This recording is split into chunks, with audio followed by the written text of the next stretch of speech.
जिस स्थिति में मनुष्य का मनुष्य जीवन में आना होता है, कौन सी पर्याय में थी स्थिति, अब कौन सी पर्याय में है, इसका ज्ञान किसी को भी नहीं रहता।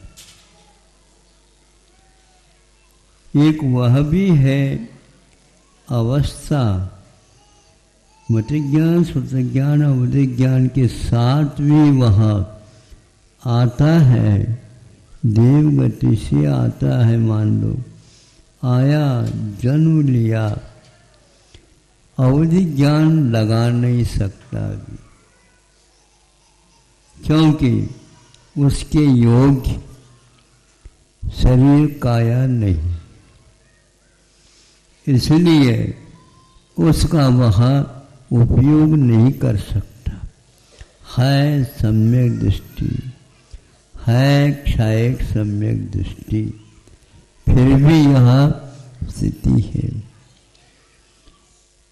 भोजन पानी के बारे में भी उसका कोई भी विशेष विवेक नहीं रहता है। इन सब कार्यों को वो करता तो है, लेकिन उसको विवेक नहीं है। इसका सार संभाल माता पिताओं के द्वारा होता है। अब माता पिता उसको एक स्थान तक ले जाना चाहते और अपने कर्तव्य पूर्ण करना चाहते। वह वहीं पर मूर्ता भी है और शौचादि कार्य भी करता है।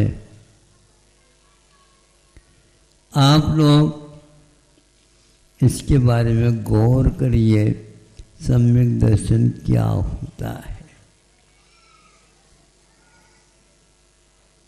उसको आप यदि हाथ नहीं लगाते हैं तो वो माँ या पिताजी को, पिताजी दूसरे नंबर में आते हैं, वो इस कार्य को प्रथमता नहीं दे पाते, क्योंकि उसकी संरचना ही ऐसी है। माँ इसको ऐसे अनदेखी नहीं कर सकती। अपने लिए भी वह उपयोग होता है और उसके लिए भी स्वयं आप समझ करके उसकी वह उपचार विधि करती है। उसको देख करके न रोती है और न ही उसको गौण करती है। कितना बड़ा दायित्व है ये, हम अपने बारे में सोचते रहते हैं। अरे सम्यक दृष्टि कहाँ चला गया, तुम्हारी दृष्टि कहाँ चली गई? इतना भी विवेक नहीं रहता, रहेगा ही नहीं। उसका उपयोग करने के लिए भी कुछ क्षमता चाहिए, कुछ काल अपेक्षित है। वहां से सम्यक दर्शन लेकर के आया, मान लीजिए उसको तीर्थंकर प्रकृति का बंद करना है, 8 वर्ष अंतर्मुक्त जब तक नहीं होता, आपका सम्यक दर्शन रख दो, कोई काम नहीं करेगा। मुनि बनना चाहते हैं तो भी कम से कम 8 वर्ष अंतर्मुक्त, इसके उपरांत भी और भी अनुबंध है उसके साथ, बाद में आप ले सकेंगे। उसके योग्य बनाने में लगे हैं माता पिता, पूरा परिवार, और घृणा नहीं करते।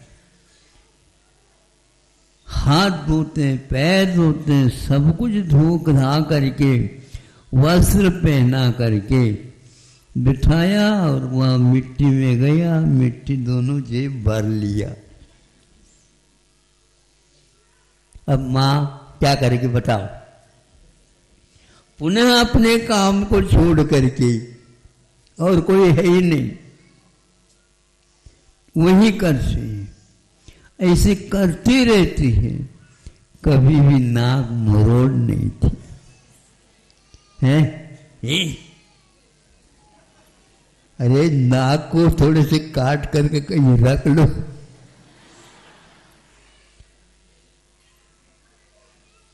ये यहां पर सम्यक दर्शन, उपगूहन अंग, स्थिति करण अंग, वात्सल्य अंग, निर्वित चिकित्सा अंग आप स्वयं के लिए पाल रहे हो, उसके निमित्त से आपका ये कर्तव्य सामने आ जाता। ये व्यवहार नहीं तो क्या है? ये जड़ की क्रिया है क्या? ये सारे कार्य जो हो रहे हैं जड़ के बिना तो नहीं होते, लेकिन ये जड़ की क्रिया नहीं है, यह विवेक की क्रिया। और भीतर जो अपने सम्यक दर्शन भाव है उसको सक्रिय बनाने की ये विधि है। आज स्थिति बहुत बदल गई है। सीधे उसको इतने समय तक अस्पताल में भर्ती कर दो या अनाथ आश्रम में भेज दो, कौन देखेगा? स्वयं नौकरी करने के लग गए। अर्थ की आवश्यकता तो है, लेकिन परमात्मा की रक्षा भी आवश्यक है। इसमें हम दायित्व को भूल रहे हैं। हम भोजन स्वयं नहीं बना सकते, होटल का लिया और ये खा लो, उसको भी खिला दो। आपका समय, आप अपने लिए भी क्या सोच रहे हैं? पर की पीड़ा अपनी करुणा की परीक्षा लेती है। अर्थ क्या है इसका? हम दूसरे के लिए नहीं कर रहे हैं, आपके पास दया का क्या भाव कितना है? बाजार में आप अपने माल को बेचना चाहते हो, लेकिन बाजार में भाव क्या चल रहा है ये भी तो देखो। कुछ लोग दुर्भाव कर लेते हैं, कुछ लोग सद्भाव कर लेते हैं, कुछ लोग स्वभाव मेरा कर्तव्य समझ करके कर लेते हैं। हर बात में हम क्रियाओं को केवल दूसरे के लिए ही मान करके चलते हैं। उनको अभी सम्यक दर्शन के बारे में अध्ययन नहीं करना है, प्रयोग और करना पड़ेगा। और जब तक उनके प्रयोगों को हम नहीं देखेंगे तो उनको हम नहीं कह सकेंगे आपके पास सम्यक दर्शन है। क्योंकि सम्यक दर्शन ऐसे बलबूते पर नहीं पल सकता। वज्र की काया जैसे उसकी काया है, उसको दुनिया कुछ भी हिला नहीं सकती। पराश्रित होकर के कुछ भी आप करना चाहें तो आचार्य कहते हैं यह आपकी गलत धारणा है सम्यक दर्शन के विषय में। हर बात में आप पर कह करके छोड़ नहीं सकते। पर और स्व इन दोनों के बीच में दायित्व क्या है, इसका अध्ययन आप लोगों को करना चाहिए। माता पिताओं ने जो यह असावधानी या एक प्रकार से औपचारिकता का भी उसको गौन करके अपने कार्य में जो लगे हैं, ये सब गलत है। अपनी दृष्टि में या अपने निगाह में रखना परम आवश्यक है। तब कहीं जाकर के किसान यही काम करता है, समय पर उस पौधे को खड़े करके वो फलवान बनने तक उसको दायित्व इस ढंग से रात दिन काम करता रहता है। आप लोगों का भी कर्तव्य है, हमें बड़ा किसने बनाया, तो हमारा कर्तव्य क्या है। यदि परिवार बन गया है तो हमारा भी ये कर्तव्य है, अब वह पराया नहीं, अब वह अपना हो गया है पराया हम मानते हैं। पराया कह करके छोड़ दोगे आप सम्यक दर्शन में नहीं कर सकते।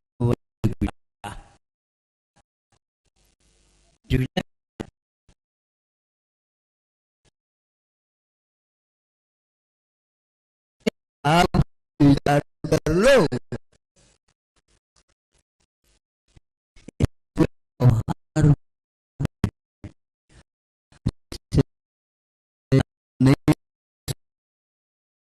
ये अपनी करुणा दूसरी की परीक्षा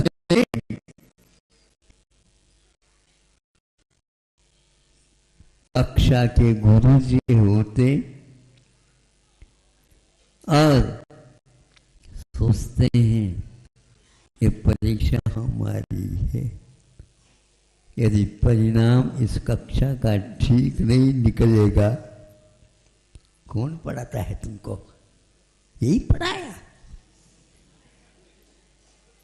अब आप स्वयं भी सोचो, हमारे गुरु जी उन्होंने तो पढ़ाया है, नाम उनका आ रहा है और हमें सोचना पड़ रहा है। उन्होंने भी ये कहा था कि तुम लगन के साथ, स्थिरता के साथ उसका पालन, लेकिन उससे भी ज्यादा वह देखता रहता है।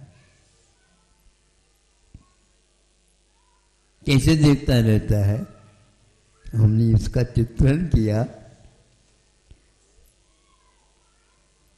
यूं पढ़ रहे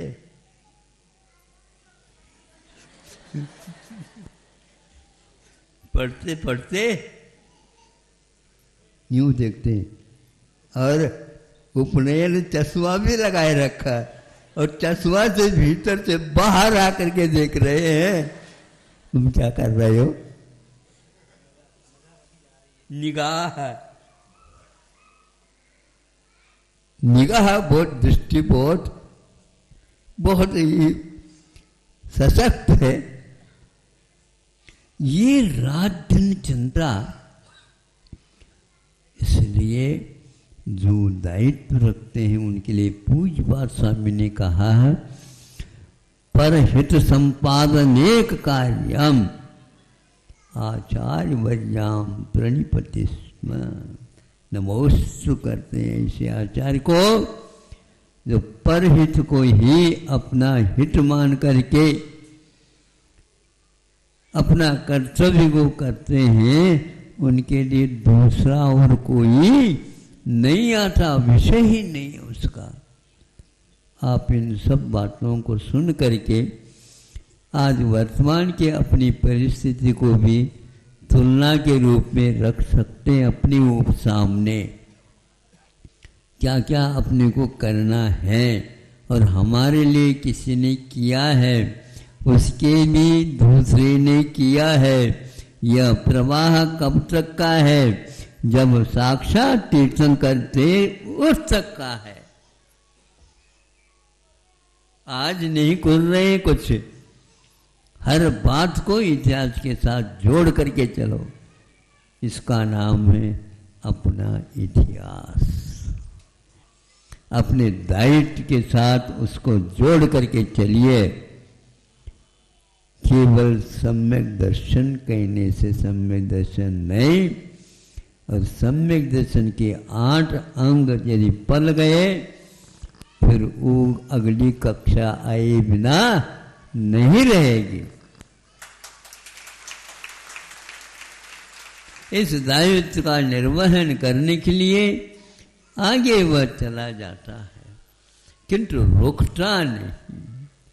अंतिम 6 काल हैं, अंतिम काल तक वह पहुंच जाता है और काल को भी वह चुनौती देता है, मृत्युंजयी बनूंगा, अब मुझे कुछ करना नहीं।